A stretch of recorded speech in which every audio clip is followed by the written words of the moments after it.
Olá, meus amigos, tudo bem com vocês? Eu espero que sim. Antes do relato de hoje, eu gostaria de falar com vocês a respeito da 6ª edição do Relatos ao Redor da Fogueira Virtual, que acontecerá agora no dia 25 de julho. Você já sabe como faz para participar conosco, não é mesmo? Grave o seu relato e envie para mim aqui no número do WhatsApp que aparece na descrição do vídeo até o dia 22. Se você tem um relato ou conhece uma história de alguém ou até mesmo tem uma pessoa em casa que queira contar, grave e mande para a gente. Participe conosco. Você não vai querer ficar fora dessa, não é mesmo? Aguardo vocês.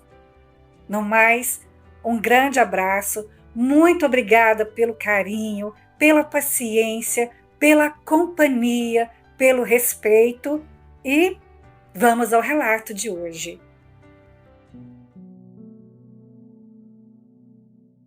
Olá, o meu nome é Wanda, tenho 68 anos e vou contar o fato que aconteceu em minha juventude que guardo até os dias de hoje em minha memória. Fui criada na roça com muito conforto e amor dos meus familiares. Aos 14 anos, meu pai acertou meu casamento com Célio, um rapaz de 17 anos.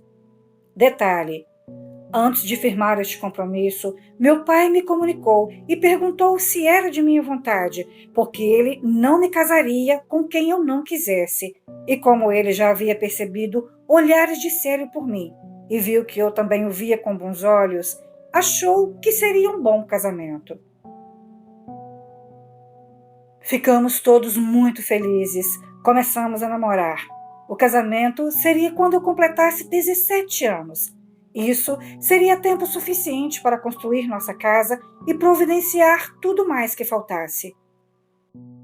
Nossas famílias eram muito unidas. Nossos pais sempre juntos em vários momentos e nossas mães eram irmãs de leite. Quando a minha mãe nasceu, a mãe do Célio era bebê e minha avó não teve leite para amamentá-la por causa de uma forte anemia. Sendo assim, a mãe de Dona Lourdes a amamentou, virando sua mãe de leite, como chamamos no interior. 2 anos se passaram rápido, faltava pouco para o casamento. Célio, que era muito forte e saudável, emagreceu um bocado e andava sempre muito cansado. De início, todos acharam que era o trabalho intenso e a preocupação da responsabilidade que se aproximava, mas ele foi piorando até cair de cama. Levado à cidade para uma consulta, o médico disse que ele estava com tuberculose e o caso inspirava cuidados especiais, porque já havia se passado um tempo e a doença não estava no início. Não bastasse aquilo, eu descobri que estava grávida e quase morri do coração com a descoberta. Aquilo era uma vergonha para moças solteiras. Contei para Célio e juntos contamos para os nossos pais. E não mudou muita coisa. Apenas adiantaríamos o casamento e seria celebrado assim que Célio se recuperasse da doença. Mas não foi isso que aconteceu. 3 meses depois, Célio não resistiu e faleceu por causa da tuberculose. E eu acabei desenvolvendo hipertensão por causa do trauma da perda. Meu pai, um homem muito à frente do seu tempo e muito cuidadoso com todos nós, me disse que tudo ficaria bem comigo e com meu filho, mas, por segurança, iria me mandar para um convento na capital por questões médicas.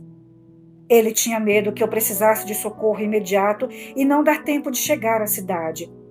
Como não tínhamos parentes na cidade, então era melhor que eu ficasse no convento. Assim, eu estaria sempre bem assistida. Fui para o convento com a promessa de que assim que meu filho nascesse, meu pai nos buscaria. Eu daria à luz em 3 meses e até lá eu precisaria ficar em repouso quase que absoluto. As noites no convento eram intermináveis e uma coisa me chamou a atenção. Durante o dia, eu via e ouvia a movimentação apenas de adultos, porém, nas madrugadas ouvia muito choro de recém-nascido.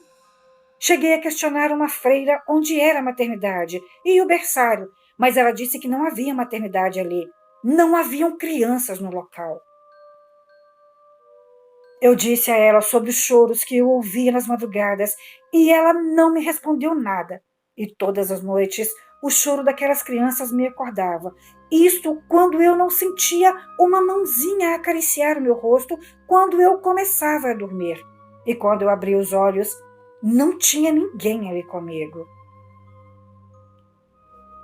O tempo passou, meu filho nasceu e, como prometido, o meu pai nos buscou.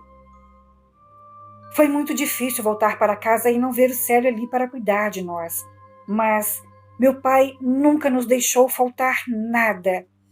E a família do Célio sempre foi muito atenciosa conosco.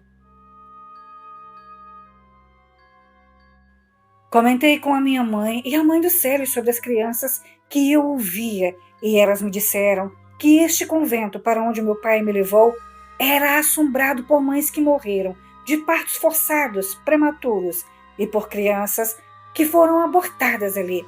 E ela disse que não foram poucas, mas não entraram em detalhes.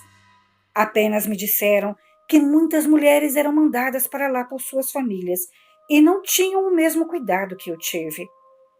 Eu entendi e não quis mais tocar no assunto. Eu não me casei com ninguém. Não tive coragem de deixar outra pessoa ocupar o lugar que sempre foi e sempre será do pai do meu filho. E, de certa forma, me enviuvei e entrei em um luto permanente. Meus pais sempre me ajudaram com meu filho. Hoje ele é um homem casado, pai de família e tem uma linda família que me dá muitas alegrias. Estaria tudo perfeitamente bem se não fosse a falta que o pai dele me faz até hoje. Mas o que mais me incomoda são aquelas mãozinhas que me tocavam no convento e aquele choro noturno que eu ouço até hoje, todas as noites. Boa noite.